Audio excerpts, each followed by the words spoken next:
یہ جو مال انسان کماتا ہے نا،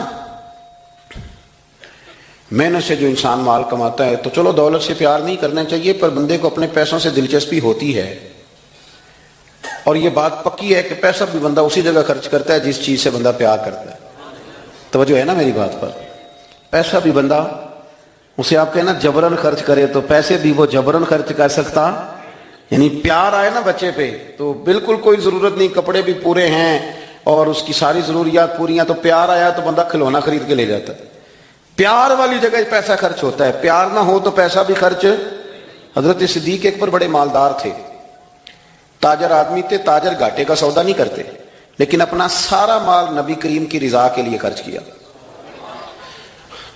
چلتے چلتے حضور نے فرمایا کہ کبھی بلال آزاد ہو جائے نا تو بیچارہ بڑی تکلیف میں۔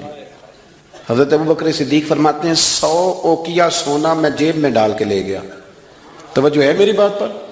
غلام کی قیمت ہی 1-2 اوقیہ، کتنا لے کے کتنے گئے؟ چلے میں کچھ نہیں کہتا، ایک دفعہ بولنے سارے، کتنا جی؟ لو وجہ بھی نہیں دے کچھ بولے، میں نے بتا دے 100، یعنی سمجھ لے چیز 1 روپے کی لے گئے 1 لاکھ روپیہ جیب میں ڈال۔ حضور نے چاہا ہے نا بلال آزاد ہو جائے، تو محبوب کی چاہت کی کوئی ریٹ ہے ہی کوئی نہیں، لے گئے۔ جا کے امیہ بن خلف سے کہا کہ میں بلال کو خریدنے آیا ہوں، تو وہ کہنے لگا 30 اوقیہ سونا لوں گا بلال کو آزاد کرنے کا۔ آپ کا تو مجھے نہیں پتا، میں دیہاتی آدمی ہوں، دیہاتوں میں نا کبھی کوئی بیل، کوئی بھینس، کوئی گائے خریدنے جاتے تھے تو جس نے نہیں نہ بیچنی ہوتی تھی وہ بڑے مہنگا ریٹ بتا دیتا تھا، اور سامنے والا کہتا تھا لگتا ہے تیرا پروگرام نہیں دین گا، یہی ہوتا تھا نا، تو پیسے اتنے مانگ لیے تو دینے نہیں چاہتا۔ تو حضرت بلال حبشی کو کتنے پیسے بھائی؟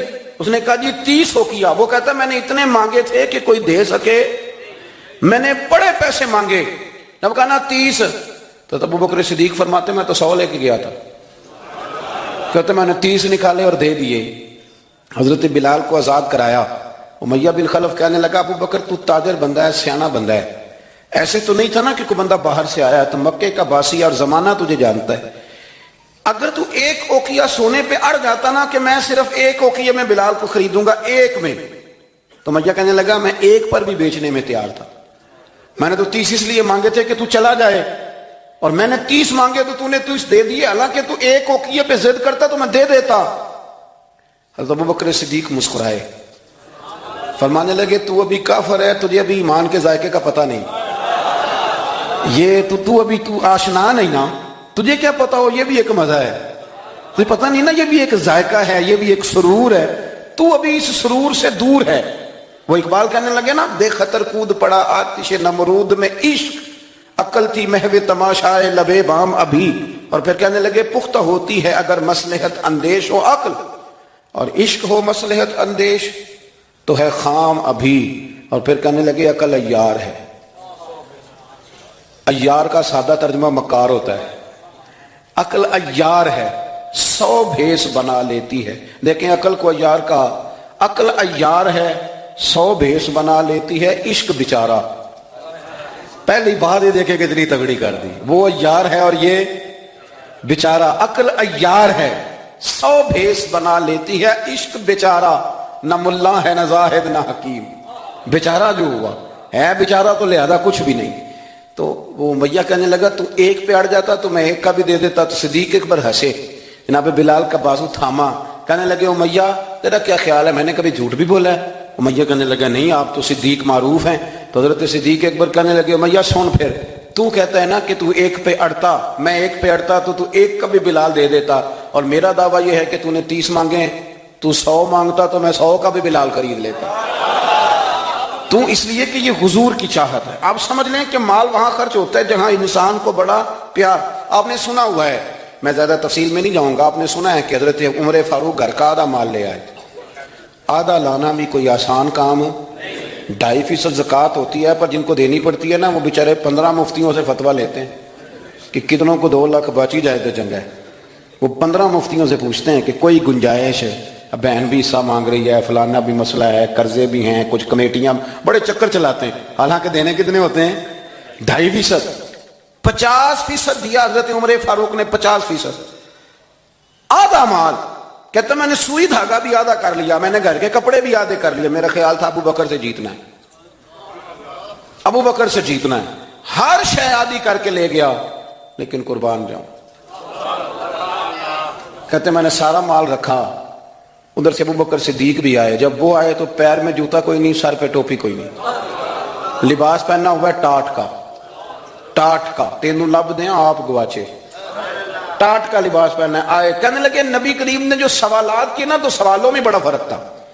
حضرت عمر فرماتے ہیں حضور نے جو سوال قائم کیے نا ہم دونوں میں، تو سوالوں میں ہی بڑا فرق تھا. مجھ سے حضور نے فرمایا کیا لے کے آئے ہو؟ میں نے کہا آدھا. ذرا میری بات پہ توجہ کرنا. کہتے ہیں مجھ سے سوال یہ ہوا کہ کیا لے کے آئے ہو؟ اور کہتے ہیں ابو بکر صدیق سے یہ نہیں پوچھا کیا لے کے آئے، ان سے پوچھا گھر میں کیا چھوڑ کے آئے ہو. کہتے ہیں سوال پہ ہی بات ختم ہو گئی. اور میں کہ عمر تو کی تو جیتنا ہے، یہاں تو سوال ہی الگ الگ ہو گیا ہے. مجھ سے پوچھا جا رہا ہے کہ بھلا کیا لے کے آئے ہو؟ تو میں نے کہا یا رسول اللہ آدھا لے آیا ہوں. اور ابو بکر صدیق سے یہ نہیں پوچھا کیا لے کے آئے ہو. کہا ابو بکر بھلا گھر کیا چھوڑ کے آئے ہو؟ کہتے ہیں وہیں بات ختم ہو گئی. ابو بکر صدیق نے بھی بڑا ہی اعلیٰ جواب دیا. یہ نہیں کہا کہ حضور سارا کچھ لے آیا. انہوں نے بتایا کہ حضور میں کوئی لاوارث تو نہیں نا، یا رسول اللہ میں کوئی کنگال تو نہیں نا، حضور میں کوئی چھوٹے موٹے لاجپال کا ماننے والا ہوں. یہ نہیں کہا حضور سارا لے. عمر کہتے ہیں اگر حضور کے سوال میں فرق تھا نا تو میرے اور ابو بکر کے جواب میں بھی بڑا فرق تھا. حضور نے پوچھا کیا لائے ہو تو میں نے کہا آدھا لایا ہوں. ابو بکر صدیق سے پوچھا کیا چھوڑ کے آئے ہو تو یہ نہیں کہا حضور میں کچھ بھی نہیں چھوڑ کے آیا، بلکہ کہنے لگے یا رسول اللہ میں کوئی کنگال ہوں، میں کوئی لاوارث ہوں. حضور گھر میں اللہ بھی چھوڑ آیا ہوں، اللہ کا رسول بھی چھوڑ آیا، بھرا ہوا گھر چھوڑ کے آیا ہوں. سونے بھرا ہوا گھر ہے میرا، بھرا ہوا. بیاں ہو کس زبان سے مرتبہ صدیق اکبر کہ محبوب خدا محبوب ہے صدیق اکبر کا. اور لٹایا راہ حق میں گھر کئی بار، ایک بار نہیں کئی بار لٹایا راہ حق میں گھر کئی بار، اس محبت سے کہ لٹ کر حسن گھر بن گیا صدیق اکبر. لٹ کر حسن گھر بن گیا. اچھا ایک اور بات بھی، کچھ لوگ نا قریب رہتے ہیں پر رضا کو نہیں سمجھتے. قریب رہتے ہیں رضا کو سمجھتے، یہ نہیں سمجھتے کہ ابا جی کی رضا کس بات میں، میرے استاد کی رضا، میرے شیخ راضی، رضا نہیں سمجھتے. کہانیاں بناتے ہیں، ناراض نہ ہونا، سٹوریاں بناتے ہیں. وہ نہیں جی نہیں ابا جی کو بھی تو پتا ہے نا میرے بھی بچے ہیں. جی ہاں جی لیکن ہیں تو وہ ابا جی نا آپ کے، ہیں تو ابا جی نا، رہیں گے بھی ابا جی. تو اگر ان کو یہ پتا ہے کہ آپ کے بچے ہیں تو آپ کو بھی تو پتا ہے نا یہ میرے ابا جی ہیں، تو آپ بھی تو تھوڑا خیال فرمائیں. ہم کہانیاں بناتے ہیں پر رضا کو سمجھتے. حضرت صدیق اکبر نبی کریم کی نا رضا کو سمجھتے تھے. وہ سمجھ گئے تھے کہ سونا کن کاموں میں راضی ہوتا ہے. یہ اس پہلو کو بس سمجھ لیں. جو یہ سمجھ گیا نا وہ پا گیا، وہ جیت گیا. جو یہاں آ گیا نا یہ سمجھ لگ گئی. جو مزاج کو جان گیا، جسے پتہ چل گیا، وہ بس نا بات کو سمجھ گیا. حضور صلی اللہ علیہ وسلم نے نا فجر کی نماز پڑھائی، فجر کی. اور حضور فجر کی نماز پڑھا کے فرمانے لگے بھئی کسی بندے نے روزہ رکھا ہوا ہے آج؟ حضرت عمر کہتے ہیں رات کو میرا ارادہ تھا رکھوں، پر سویرے پھر میں نے گرا دیا، نہیں رکھا. حضور نے دوسری دفعہ پوچھا بھئی کسی نے روزہ رکھا ہے؟ تو حضرت صدیق کے اوپر نے ہاتھ کھڑا کیا، عرض کی یا رسول اللہ میں نے رکھا ہوا. آپ حکم نہ دیتے تو نہ بتاتا، پر روزہ رکھنا بھی آپ نے توجہ دلائی ہے تو حکم بھی آپ کا بتاؤ تو بتا دیا. حضرت عمر کہتے ہیں حضور نے فجر کی نماز پڑھائی، فجر کی. دوسرا سوال پوچھا بھی کسی نے کسی بیمار کی تیمارداری کی ہے؟ تو حضرت عمر کہتے ہیں میں نے فٹافٹ عرض کی یا رسول اللہ ابھی تو نماز فجر پڑھی ہے، تو اب گھر جائیں گے تو تیمارداری کریں گے. تو حضور نے فرمایا عمر تو ذرا ٹھہر جانا، جلدی نہ کر، ٹھہر نہ، ذرا روک تو صحیح. تو حضرت عمر فاروق رضی اللہ تعالیٰ عنہ فرماتے ہیں میں چپ کر گیا. حضور نے فرمایا بتاؤ بھی کسی نے تیمارداری کی ہے؟ تو صدیق اکبر نے ہاتھ کھڑا کیا. عرض کی یا رسول اللہ عبد الرحمن بن عوف رضی اللہ تعالیٰ عنہ 2-3 دن سے نماز پڑھنے نہیں آ رہے تھے. رات میں نے پتہ کرایا تو پتہ چلا بیمار ہیں. اور حضور مجھے یہ بھی پتہ ہے وہ میرا یار ہے، مجھے پتہ ہے رات کو جلدی سوچا پر تہجد میں ضرور اٹھتا ہے.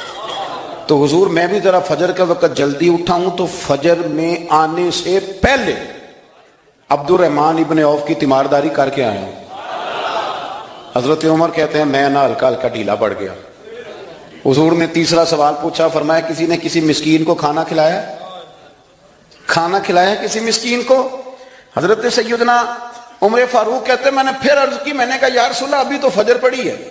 گھر جائیں گے کوئی چیز لیں گے تو کھانا کھلائیں گے تو حضور پھر مسکرائے، فرمایا عمر تو ذرا ٹھہر نہیں جاتا، ذرا ٹھہرنا، ذرا نظارہ تو کرنا، گویا یہ شان صدیق اکبر کا جلسہ ہو رہا، ٹھہرنا۔ حضور نے پھر پوچھا بھی کسی نے کسی مسکین کو کھانا کھلایا ہے؟ تو حضرت عمر کہتے ہیں لوگ سارے دائیں بائیں دیکھ رہے تھے اور میں چپ کے ابو بکر کو دیکھ رہا تھا، کہ مجھے پتا تھا کہ بولنا اسی نہیں ہے، اور دل میرا کر رہا تھا کہ کہہ دوں، دیو جناب جواب، دل میرا کر رہا تھا۔ وہ سمجھ گئے تھے کہ سونا راضی کن کاموں میں ہو، بس یہ نقطہ انہوں نے پا لیا تھا۔ حضور نے فرمایا بتاؤ کسی مسکین کو روٹی کھلائی ہے؟ تو جناب سیدنا صدیق اکبر نے ہاتھ کھڑا کیا، عرض کی یا رسول اللہ سویرے اٹھا ہوں تو چھوٹا بیٹا بھی اٹھ گیا تھا، اور میرے وضو کرتے سنت پڑھتے ماں سے کہنے لگا بھوک لگ رہی ہے، تو ماں نے 2 روٹیاں بھی پکا دی، تو حضور ایک اس نے کھائی، دوسری اس کے ہاتھ میں تھی۔ جب ہم نکلے ہیں نا گھر سے تو دروازے پہ ایک فقیر کھڑا تھا، مسکین کھڑا تھا، کہہ رہا تھا رات سے بھوکا ہوں، کوئی دروازہ کھلنے کا انتظار کر رہا تھا، ابو بکر سب سے پہلے تیرا ہی کھلا ہے۔ تو حضور میں نا اس مسکین کو ایک روٹی کھلا کے آیا ہوں۔ حضرت عمر فاروق کہتے ہیں میں نے گردن جھکا لی، اور میرے رسول کریم نے فرمایا اے اللہ میرے ابو بکر پہ رحم فرما، اللہ میرے ابو بکر۔ وہ سمجھ گئے تھے، مزاج شناست سمجھ آ گئی تھی کہ حضور کن باتوں میں، اور نا اپنے اوپر وہ سارا کچھ طاری کر لیا تھا انہوں نے، طاری، ان کی ادائیں بالکل ڈھل گئی تھی نبی پاک کی اداؤں۔ 3 دن وہ غار ثور میں رہے تو ہمارے صوفیاء فرماتے ہیں کہ ان پر تجلیاں بھی پڑی محبوب کی معرفت کی۔ جب مدینے آئے نا نبی کریم کو لے کے، تو کچھ لوگوں نے حضور کی زیارت کی تھی، کچھ نے نہیں کی تھی، تو کچھ آتے تو نبی پاک کی دستبوسی کر کے بیٹھ جاتے، حضرت ابو بکر سے ہاتھ نہ ملاتے، اور کچھ صرف حضرت ابو بکر سے ہاتھ ملاتے اور حضور سے ہاتھ ہی نہ ملاتے۔ میری بات پہ توجہ ہے آپ حضرات کی؟ تو کچھ لوگوں کو نا شبہ ہونے لگا، وہ معاذ اللہ سمجھنے لگے کہ شاید یہی اللہ کے رسول ہیں۔ حضرت صدیق اکبر یہ کیوں شبہ ہوا؟ تو ہمارے محدثین فرماتے ہیں کہ ابو بکر صدیق بولتے بھی اس طرح تھے جو میرے نبی پاک کا طریقہ، بیٹھتے بھی اس طرح تھے جو رسول پاک کا طریقہ۔ کہتے ہیں انہوں نے امامہ باندھا ہوا تھا تو جو امامے کا پیچ حضور کا ڈھیلا رہ گیا تھا ان کا بھی ڈھیلا رہ گیا تھا، اس طرح اپنے آپ کو مزاج میں ڈھالا تھا، تو من شدی من تو شدم، میں اس طرح ڈھالا تھا مزاج میں، اس طرح کہ کوئی فرق نہیں نظر آتا تھا۔ وہ کہتے ہیں جب حضرت ابو بکر صدیق نے دیکھا نا کہ لوگوں کو تو شک ہو رہا ہے، کوئی میرے ساتھ ہاتھ ملا کے بیٹھ جاتے ہیں، تو حضرت صدیق اکبر نے کہا کوئی ایسا کام کرنا چاہیے کہ پتہ چلے آقا کون ہے غلام کون ہے۔ اٹھے، کندھوں پہ چادر تھی، وہ اتار کے نا تو حضور پہ سایہ کر دیا، لوگوں کو پتہ چل گیا کہ سایہ کرنے والا کوئی غلام ہے، اور جس پر سایہ کیا جا رہا ہے وہ آقا ہے۔ کیا خوبصورت نقطہ لکھا ہے مفسرین نے، شارحین فرماتے ہیں تھوڑی دیر کے لیے حضرت ابو بکر صدیق نے حضور کے سر انور پر اپنی چادر کا سایہ کیا تھا۔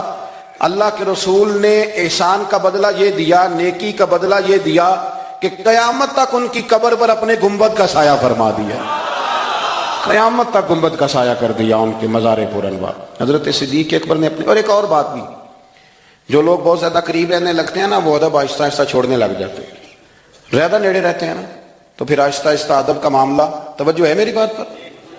حضرت صدیق اکبر نا بڑا ہی قریب رہتے تھے، اور ان کا قریب رہنا نا نبی پاک پسند بھی کرتے تھے۔ چلیں ایک بات اور یاد آ رہی ہے، پہلے وہ نہ کر لوں، رہن دو یہ، یعنی کچھ بندے نے نہ ادھر ہاں کر دیں نہ ادھر ہاں کر دیں، وہ کہنے جڑے بول دے انہوں نال صلاح کر لو۔